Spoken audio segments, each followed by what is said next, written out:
All right, hello everyone, and welcome to today's Gems of War video. In this video, I have for you my scouting report for Broken Spire Week, beginning on July 15th, 2024.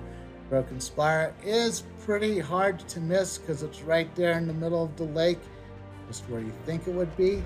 And in the underworld, the faction for Broken Spire, equally unmissable because the Fire Rift is that very visible faction right in the middle of the volcano.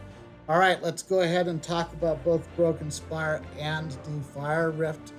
Broken Spire is a stone life kingdom.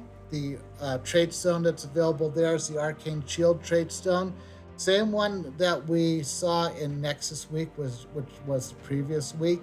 So you'll be able to farm the Arcane Shield trait stone either there or Blackhawk while Broken Spire is exploration will be unavailable.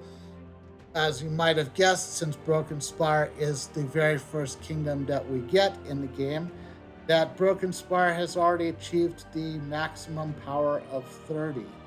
Hero class that's available in Broken Spire is the Warlord class, and I am not a big fan of that class myself. I think that it's very underwhelming, and when I need a giant class, I tend to use a Titan class a lot more often. As far as the Fire Rift faction, surprisingly enough, it is not one of the factions that's been expanded yet. The restriction is red or brown, and as far as collecting the troops there, I would definitely recommend that you pick up the Magma Dragon. Magma Dragon is really good. I think the Lava Scorpion is a good tank as well, at least a decent one. There are better ones than the Lava Scorpion, but it is a decent one to pick up. Fire Spirit is okay, and Wrath Naga can wait until you're going to do the Purifaction for Fire Rift, and that Purifaction is no joke. As far as the troops that you need for Broken Spire, you'd be surprised to know that as of right now, Broken Spire only has the minimum number of troops to get to power 30, and they'll be adding just one troop to Broken Spire. So you have only one troop that you can afford to miss out on and still get Broken Spire to 30. Of the troops that are going to be available as of the beginning of Broken Spire Week, you've got the existing 34 troops that are in the chest drop table, of which 3 are mythics. You've got the new one that's going to be in the that's going to be added during Broken Spire Week, and that will also get added to the drop table.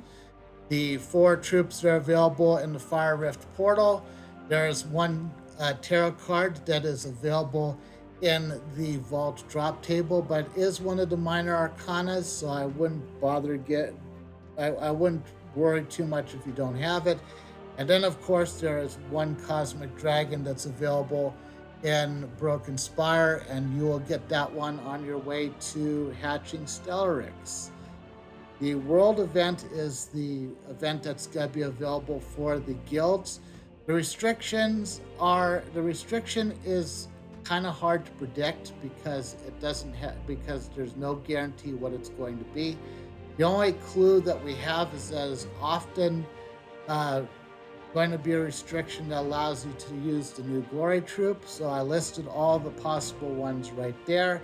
Of the ones that are most likely, I would say Broken Spire and Giant would be the most likely of the restrictions. Brown Mana, I think, would be a good chance as well. The other ones, I don't think those are the ones they'd be going with, but you never know. As for Bounty Weekend, it's going to be another Bounty Hunter, this time from Katsiel, and this Bounty Hunter will raise the maximum power of Katsiel from 28 to 29. Not quite to power 30, but Katsiel will be following Broken Spire in the Kingdom of the Week, and that's when you're going to be able to get Katsiel to power 30. All right, let's talk about the Core 4 team. The Core 4 team, of course, is your team for the trials. I don't know where my brain went there. Anyway, Taraxis is pretty much the driver for your team right here. Does damage to all enemies and transforms blue gems to brown to boost the effect.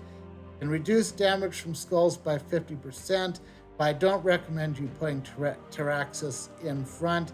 Instead, put the volcanic golem there, and because he also has reduced damage from skulls by 50%. The spell for him isn't as good, but it does pile up life and armor on top of him, so it's worth casting. It's worth casting. Sulfur Slime is pretty good. It creates 5 yellow gems and converts all yellow gems to red, then eliminates a number of points on a random skill from an enemy. Overall, I'd rather have Taraxis, so you'll probably just charge up Sulfur Slime, and then you might cast it. It does convert yellow to red, but the red will, unless Volcanic Golem is collecting, it will feed into Taraxis just as much as the yellow does. Shegra is the legendary, but I don't really feel like Shegra does as much as I want it to. It converts 7 red gems, creates 7 red gems, and converts all red gems to skulls. I find myself wanting the red gems more than the skulls, but you could put Shegra at the very top and just watch it go away, or you could. I just put it at the bottom. There's no point. Anyway, that's the core 4. I would definitely say make sure you get these 2. Get the other ones as well, but Taraxis and Sulfur Spine are probably going to be the ones that get your Trials team going. As far as the other 4 troops that I recommend you focus on, these are the first 3 I would recommend that you open up event chests for if you don't have them. Then the 4th one, of course, is going to be my recommended first mythic for Broken Spire. First, we have the Ogress, which is a rare. You might even get Ogress from the gold chests, and you probably already have Ogress.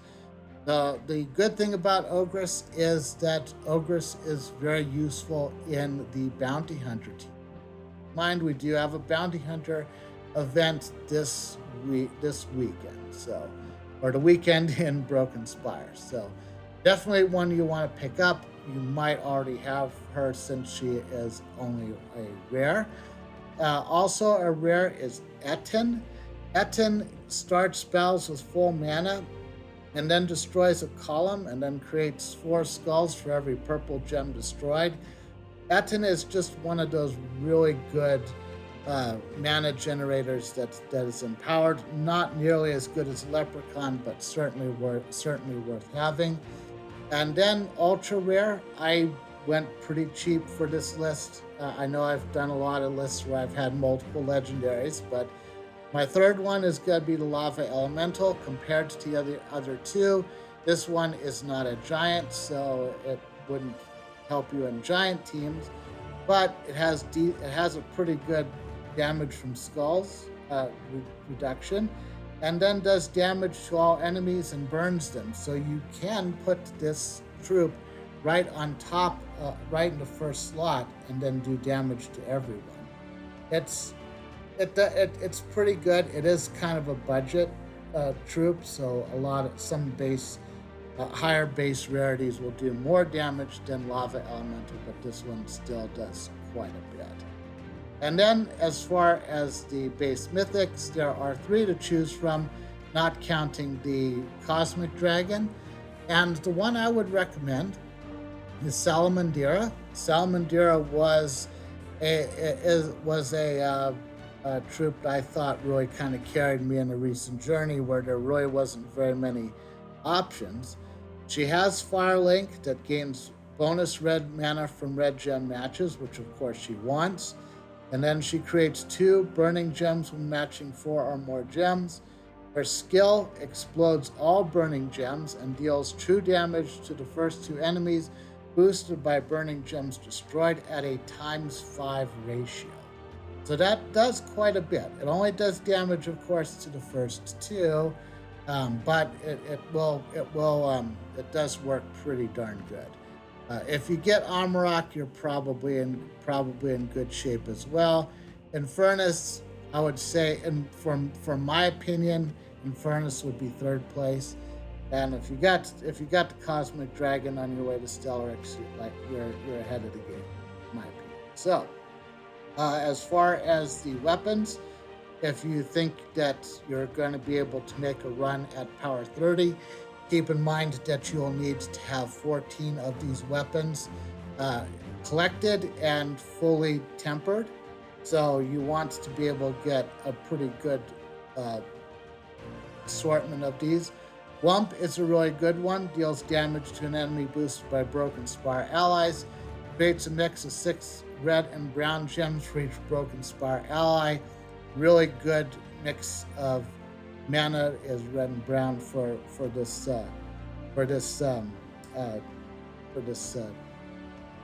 kingdom.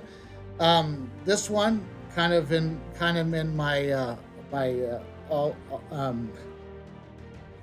it's a pretty good one. It's not one of the ones I would normally recommend, but gives you barrier and then gives armor to all allies boosted by burning gems. And if you're burning, you get an extra turn. Can be extremely situational, but you gotta get 14 of these. Shagra's Spine deals damage to an enemy boosted by giant allies and creates 6 blue and brown gems for each giant ally. In my opinion, not as good as Wump, but it's good in getting all of them.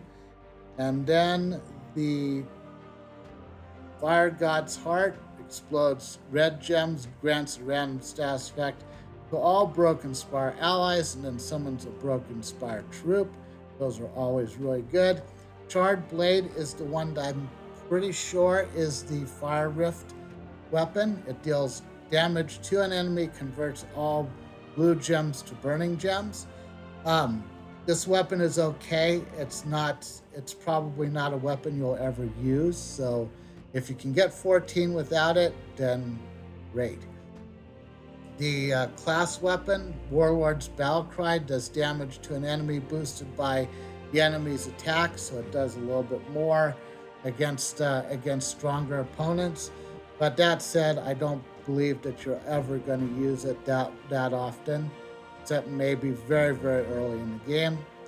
There are 3 doomed weapons to choose from, including a Curse Breaker weapon. We'll start with the doomed weapons.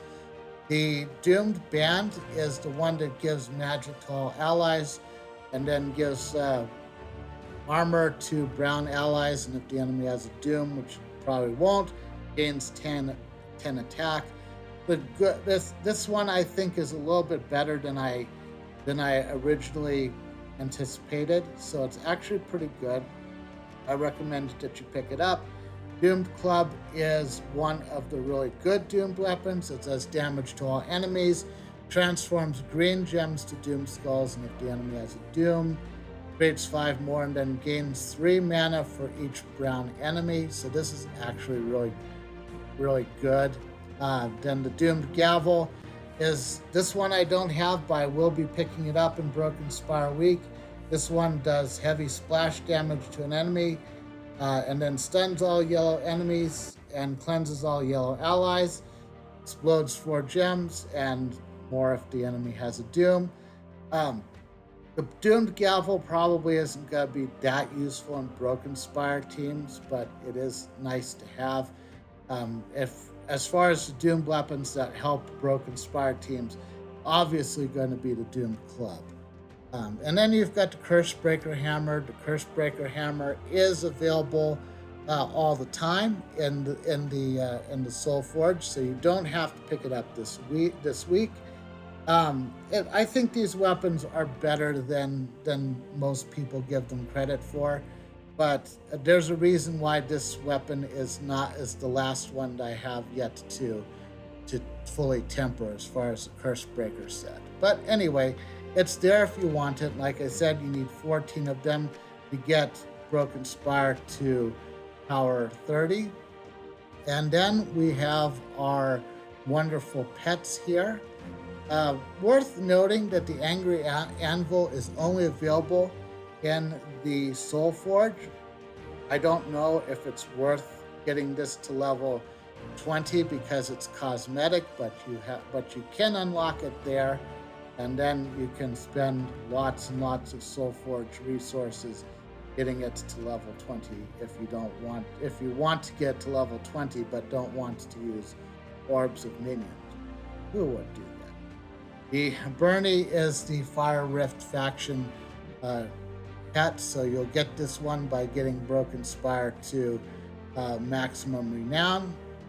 Flame Troll's pup gives bonus skill points to the Flame Troll. Furnace's Imp, same thing for Infernus.